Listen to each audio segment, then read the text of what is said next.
mga kanegosyo, ngayon ay may nagpa-pop up sa printer ko. Dito sa aking Epson L5290. Tuwing binubuksan yung printer, may nagpa-pop up na ganyan.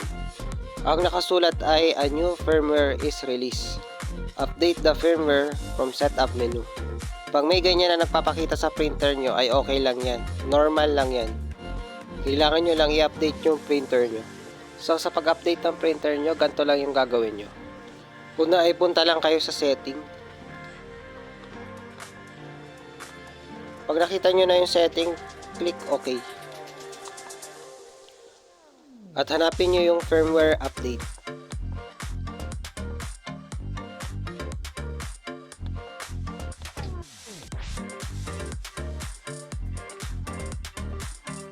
Tapos click OK. At piliin nyo yung update.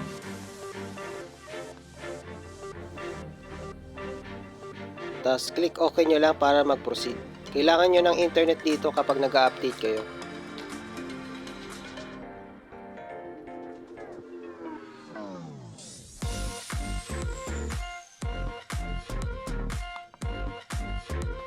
Tapos may tanong dito na update the firmware now. Click nyo lang yung yes. At preparing to update na yan. Antayin nyo lang na mag-update. Medyo matagal lang yan mag-update.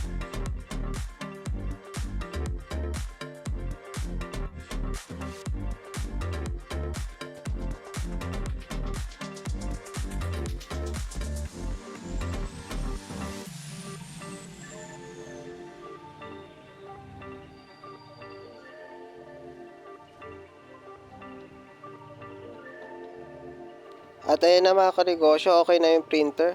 Na-update na siya. Bali hanggang dito na lang mga kanegosyo. Pa-like, subscribe at hit mo na rin ang notification bell para updated ka palagi sa mga video na i-upload ko na may kinalaman sa printing business. Thank you!